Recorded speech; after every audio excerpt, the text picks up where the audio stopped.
Hi guys, so I'm going to try and make video. This is a first for me, so bear with me. First I just want to show you what you'll need to gather before you start to throw your cylinders. You'll need a rib, a metal rib. You'll need a stick. You'll need a sponge and a wooden rib and a pin tool. Okay, so have those ready so you don't have to get up. I've wedged up a piece of clay. We'll go over wedging. Oh, you'll need a towel to put over your lap. I'm not going to use this towel, but it's going to be for one of you. I'm going to use this rag, but a rag is fine. It's just to wipe your hands on, because your hands will get full of slip, and you'll want to use them for something, to pick something up, and you won't want them all sloppy with slip. Okay, let's see. Let me see if I can move this just a little bit. Yeah, maybe. Okay, here's my wedged piece of clay. I like to make a more of an oval shape than a round shape. These are personal preferences. As you learn how to do this, you will find your own way to do something. If you look at all the YouTube videos there are to look at, there's as much variety in how to do this as there are people doing it. So we're going to work with about a 1 pound piece of clay. This is a little more than a pound. I have long fingers, so a pound is a little bit small for my hand, and you can adjust upward for those of you with bigger hands. Smaller hands, stick to 1 pound to begin with. Okay, so first we're gonna take our round bottom, and we're gonna throw it, which is where the term throwing comes from. We're gonna throw it in the center, right? And because it had a convex bottom, it was rounded, when I put it in the center, it squishes out so there's no air, right? Because that flat bottom then squishes out. So that's a good idea. You can then just kind of tap it into the middle and use the side of your hand to kind of press it down so no water gets in there, okay? And then I have a bucket with a sponge. I like to work with a sponge, but you can work just with fingers. I work with a sponge. Make it nice and wet to begin with. Okay, and this is we're going to center now. And to center, you want to go pretty fast. First thing I'll do is seal that bottom so no water gets under there. If water gets under there, your piece will start moving around. It's very irritating. So you want to keep it nice and wet for centering. What I do and what I recommend, you can center with this one hand. This is for right-handed people.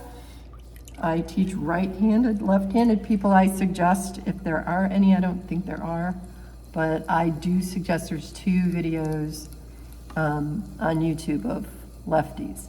Anyway, as you can see, even with my left hand, with my elbow tucked into the space where my leg and my hip connect, I tuck that elbow to give it stability.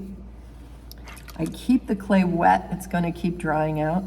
And this, my arm creates like a wall so that the clay isn't going anywhere, all right? So it's pretty stable even just from that.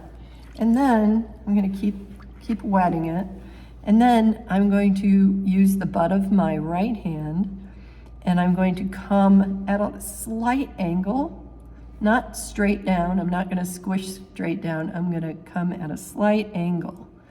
And I'm going to push with this arm. I'm going to push to hold that clay. It can't move. Its only way to go is against the butt of my hand here, and the butt of my hand is making sure it doesn't wobble. My fingers can keep, like the bottom is usually the hardest part to get centered, And that pinky, I'll clamp that pinky in because the pinky is going to help with that. As I'm talking, it's getting dry, so I'll keep wetting it. All right, so now I'm going to push towards the wheel head at a slight angle, and I'm laying my body on top of this thing. So for beginners, a lot of times, they're just too gentle. This is a whole body, especially depending on your build. For my build, this is a whole body experience. When I'm centering a little bit of clay like this, I am laying my body into it so that I have a total stable force going slightly angled and down into the wheel head. So I'm going to go a little faster here so you can see now I'm centered, right?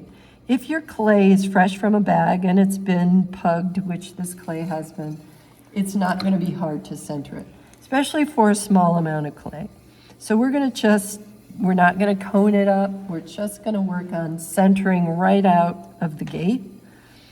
And this is centered, okay?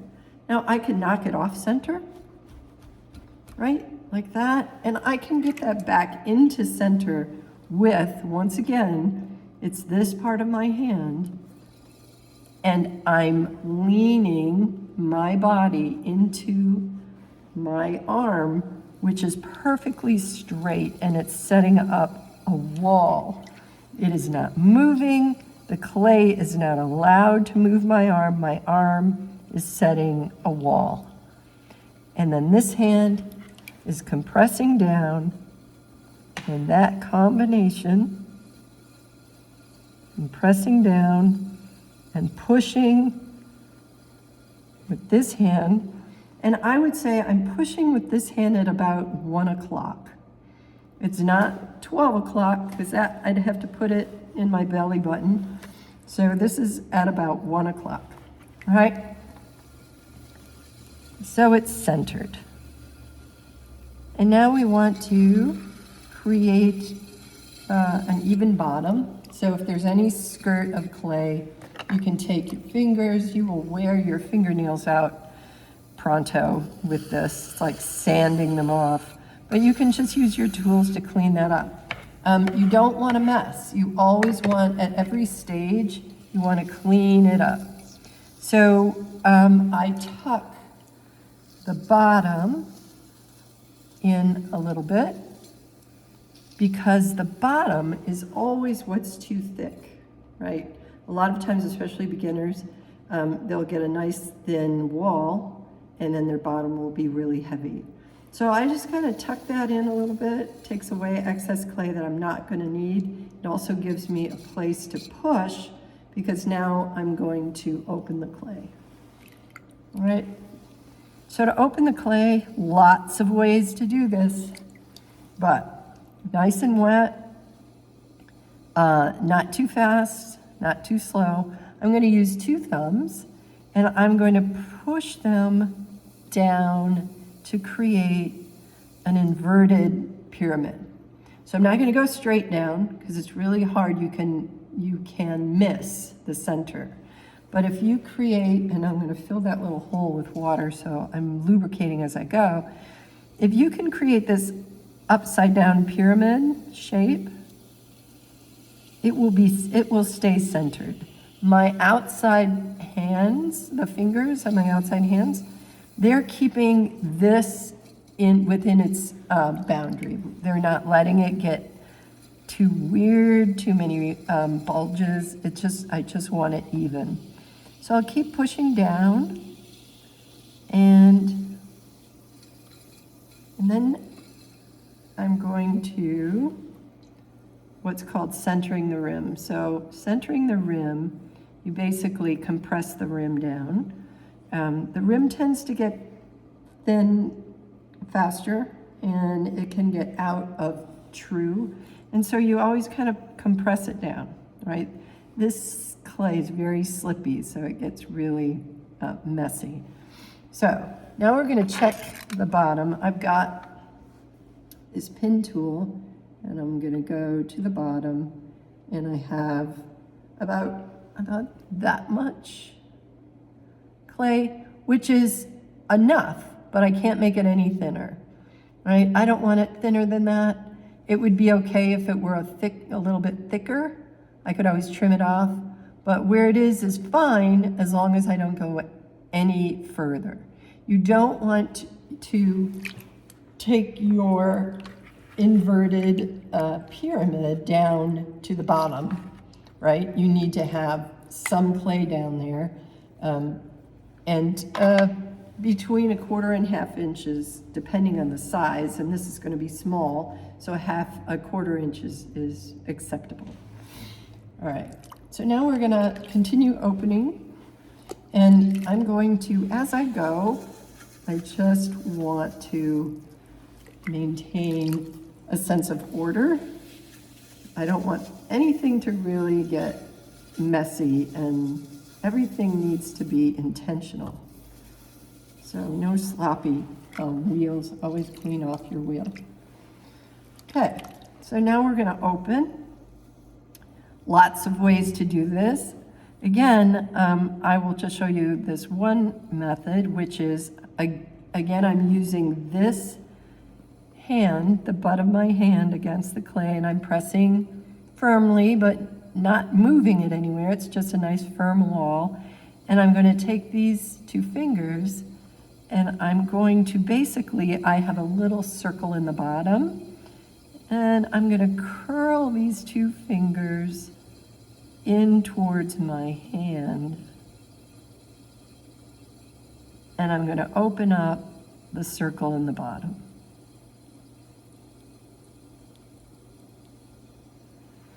There are a lot of ways to do this. You can, for instance, and you can try different things. When I was first taught, and I go to this also sometimes, is I will curl 2 fingers towards my belly button, and you see my outside fingers are just keeping everything true.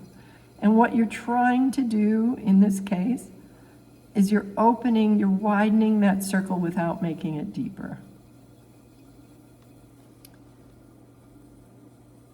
Always open it a little wider than you want, because it's going to get narrower, because we'll color it in a little bit. Okay, so, all right. So then I am going to firm up the bottom. You can do it with your hands.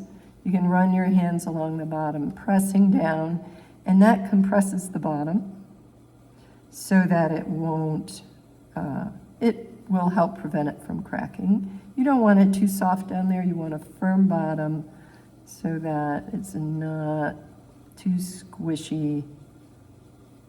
All right.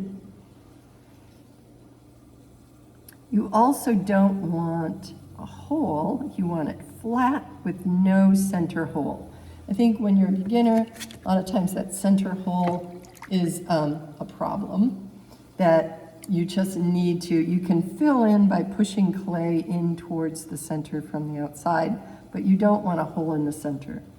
I am going to ask you, just because I want this to be very intentional, skill-based, I'm going to ask you to take a rib, and you're going to lay it on the inside very gently. You do that at an angle so you don't catch the rib. And I'm just flattening out that bottom. So it's nice and flat and firm. All right. So now we're going to take the walls up. And I'm going to just very gently turn the wall in a little bit. So I'm just pressing with my fingers, and I'm making it more of a volcano shape rather than straight up and down, because your cylinder will want to become a bowl. Every cylinder aspires to be a bowl, and we're going to harness our attention to making a cylinder. So some people you can color in by compressing on both sides like this. But you just want the sides to angle in just slightly, okay? For those of you with big hands, you're gonna wanna open this up enough so you can get your fingers in there. All right, this next part,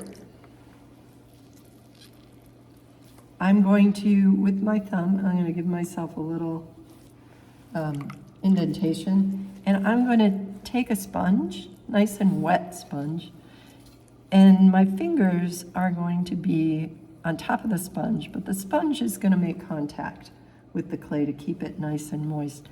And I'm just gonna press in with my right hand, so my outside hand is pressing in. My inside hand is just holding that line. It's not really pressing at this point. So I'm gonna press in, I'm gonna count to 5, and then I'm going to raise that outside hand very slowly and gently. And I don't want the wheel to be going too quickly at this point. And at the top, I'm going to curve the top in. All right. And then I'm going to take my sponge and I'm going to firm up the bottom and get any water out from the bottom. If you leave water in the bottom, water weakens clay. It'll just dissolve it.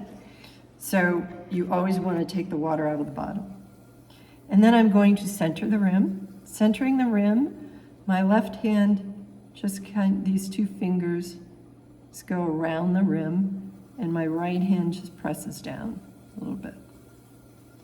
All right, so that's one pull. Next pull, again, I'm going to take a little out of the bottom. That helps, it gives me a place to push, and it keeps it from getting too thick down there at the bottom. So once again, I'm going to just wet this whole thing. Keep it nice and wet, not too fast. I'm not going very fast at this point. Especially if you're beginning, you don't want to go fast. Now where I'm at here when I'm doing this push is at about 4 o'clock. And I'm pushing in with my right hand, and then I'm lifting up, and I'm thinking about pushing the clay towards the central axis. And at the top, I don't let up quickly, and I very gently turn that top in so that it's curving in and not getting to move out, right? Clay always wants to move out, and so it's important that you just keep it turning in. All right, once again, I take the water out of the bottom, and I'm gonna just kind of feel where I'm at here. Oh, it feels pretty good. I'm not letting it get wide. I'm not letting it open up like it wants to. And that's because this hand is applying pressure, consistent, firm pressure. How much pressure is what you will learn as you attempt these. Okay. So give it a little water, do one more pull again with my thumb, give myself that little groove. Now when I do this, I'm putting my left hand inside all the way to the bottom of the cup, right? And they're matched, except this is a little bit lower, this is a little bit higher. Because of the floor of the cup, this is going to be up a little bit higher. So as you move up, sorry, it was out of the camera. That inside hand is moving always a little bit above the outside hand. And that's just how it is. It's not a pull, it's a push, right?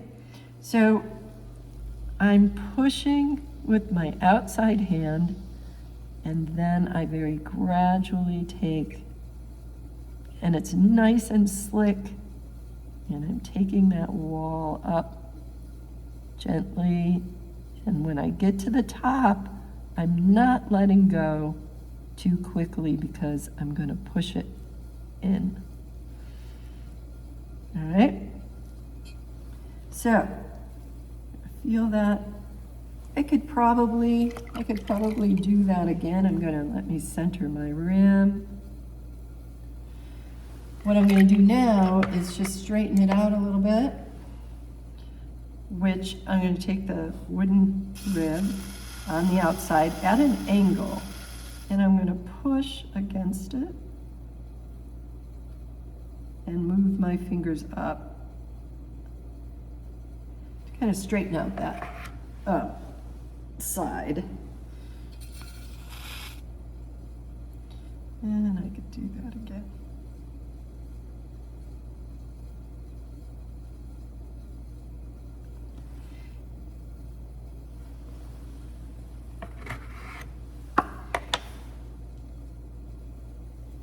So now I'm feeling with my wet hands, I'm just kind of feeling for how thick it is.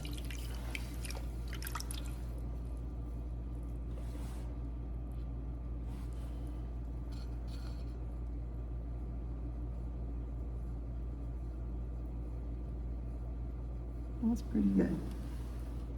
Now, we're gonna call this one good. That was about 3 pulls. Again, I'll go in and take the water out of the bottom.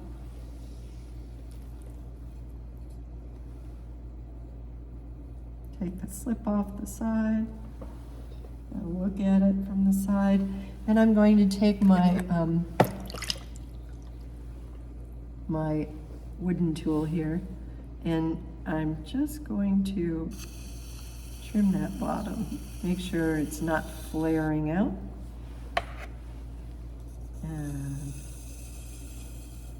And it depends, you know, what you do. We're just making cylinders, flat bottom cylinders. We're not making anything with a foot. So that's, if I wanted a foot, I might leave a little bit more clay to work with down there. But we're only going for cylinders. Okay. So now I'm going to show you, I've asked you to leave some hole and cut some. And when you cut them, probably cutting them is the more challenging thing to do. I will show you in person how to pull the thing off, but to cut it, we're going to get a wire. And the cutting is how you see how you've done, if your walls are even, if it's too thick at the bottom. And so I always want you to cut half of them and leave half of them whole. So for the cut one, you're going to come in halfway to the midpoint. Oops, this wants to come off already. And then I'm going to go straight up like that. The cut ones always warp, so that's why we have both cut ones and whole ones. So you can just look at your symmetry with the whole ones, and with the cut ones, what we're looking at is the wall, to make sure the wall has a nice evenness. You always want it a little bit thicker at the bottom, especially as you work bigger. The bigger you are, the more thickness you need, and that's a relative term. It needs to be thick enough to hold those walls up so that it doesn't collapse. So this is pretty good. I mean, yeah, it's fine. It's we'll talk about it, how you want to have it enough to shape and trim, like you could cut in here when you're trimming and make a little foot on there. So, but for our purposes, this is, what you're looking for. And then you will save both halves. That'll be one cylinder. And this half, you can then finish cutting off. And Everyone will have their own little shelf to save these on. And don't worry if they flop, because they're gonna. Just try and, do your best to make them stand upright. But I understand they're gonna be leaning a bit. So that's it. And I'll see you in class, and we'll do this live. Bye-bye.